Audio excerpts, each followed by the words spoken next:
মই পুত্ৰ মই তোক কৰিলো স্বজন কোন তুমি তোমাৰ সত্য পৰিচয় মই পুত্ৰ মই এই ত্ৰিজগতৰ মাতা বৈকুণ্ঠেশ্বৰী লক্ষ্মী মন্ত্ৰী হে মন্ত্ৰী কিয় মোক অকস্মাতে কৰিলা স্বজন কি কেঁচু মই কৰিম পুত্ৰ মন্ত্ৰী তোক স্বজন কৰাৰ উদ্দেশ্য মোৰ মহান অমহান অলপ দিনৰ পাছত সেই পৃথিৱীত মহাপ্ৰলয়ৰ সৃষ্টি হ'ব মহাপ্ৰলয়ৰ সৃষ্টি চাৰিওফালে কেৱল পানী আৰু পানী হ'ব চাৰিওফালে কেৱল পানী পানী পানী পানী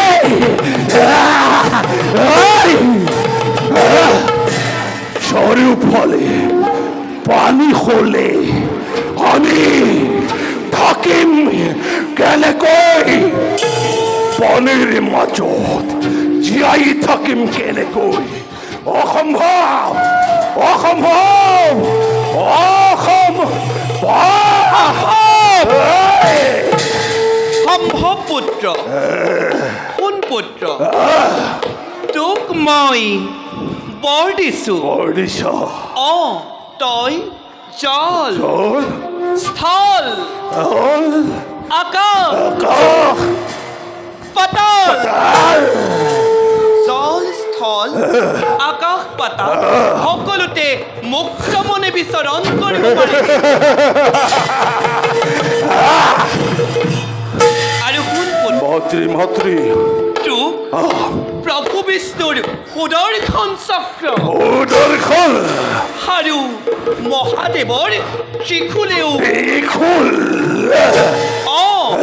মহাদেৱৰ ত্ৰিশূলেও বধ কৰিব নোৱাৰে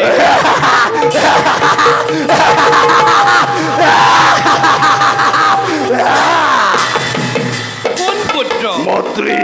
তোৰ সৰ্বশৰীৰ মোৰ সৰ্বশৰীৰ তোৰ সৰ্বশৰীৰ মই বজ্ৰময় কৰি দিছো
মন্ত্ৰী এতিয়া তই মোৰ আদেশ মতে কাম কৰি যাব আদেশ কৰা মন্ত্ৰী শুন পুত্ৰ মন্ত্ৰী অলপ দিনৰ পাছতে এই পৃথিৱীত মহাপ্ৰলয়ৰ সৃষ্টি হ'ব। এই মহাপ্ৰলয় মহাপ্ৰলয় চাৰিওফালে কেৱল পানী আৰু পানী থাকে পেট বেদাংগ কৃষ্টি সভ্যতা সকলো পানীৰ তলত থাকিব ঋষি মুনিসকলে যাগ যজ্ঞ কৰিবলৈ একোৱেই বাচি নাথাকে আৰু মহাপ্ৰলয়ৰ সময়ত সেই বেদ শাস্ত্ৰ তই সকলোবোৰ সংগ্ৰহ কৰিব আৰু তেতিয়া পাছৰ কল্পত তহঁত অসুৰবোৰে নিজৰ সভ্যতা বিস্তাৰ কৰিব পাৰিবি সভ্যতাৰ বিস্তাৰ বিস্তাৰ বিস্তাৰ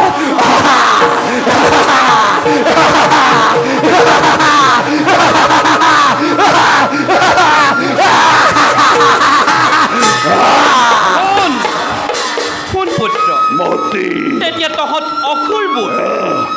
হৌ যে দেখিছ দেৱতা মণ্ডলী দেৱতা দেৱতা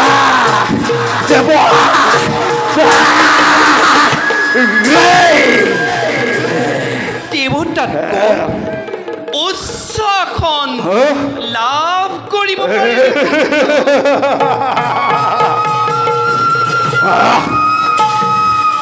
মন্ত্ৰী পুত্ৰ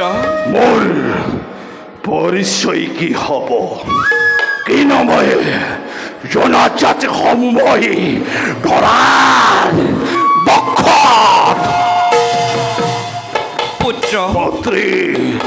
তোক মোৰ ডিঙিৰ হাড়ৰ পৰা কৰিলোঁ স্বজন আৰু তোৰ মুখমণ্ডল দেখিবলৈ মই মুখমণ্ডল দেখিবলৈ তোৰ মুখমণ্ডল দেখিবলৈ তোৰ মুখমণ্ডল দেখিবলৈ ঘোঁৰাৰ দৰে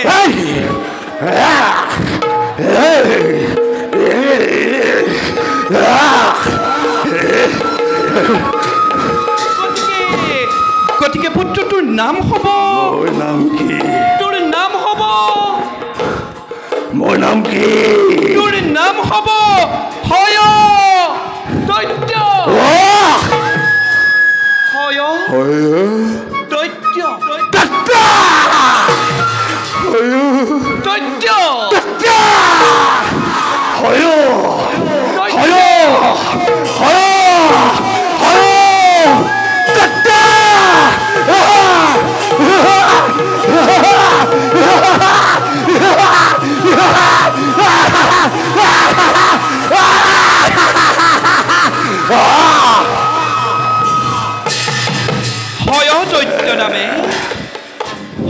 দৈত্য নামে তই এই জগতত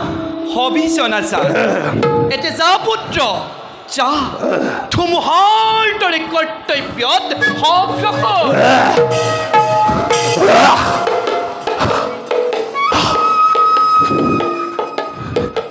মন্ত্ৰী পুত্ৰ মোক অমৰ বৰ প্ৰদান কৰি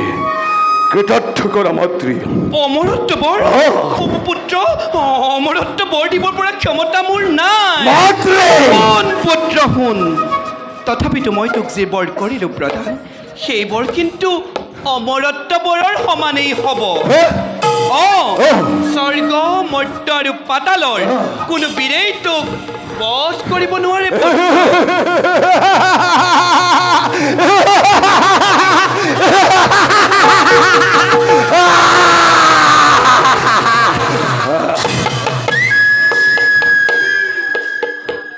হে মন্ত্ৰী পুত্ৰ মোৰ আৰু এটি বৰৰ প্ৰয়োজন প্ৰকাশ কৰ পুত্ৰ প্ৰকাশ কৰ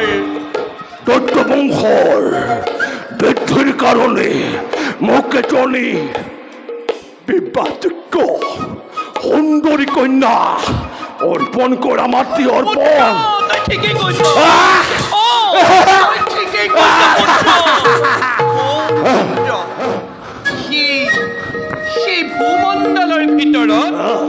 সেই ভূমণ্ডলৰ ভিতৰত ব্ৰহ্মাৰ কন্যা সৰস্বতী সতী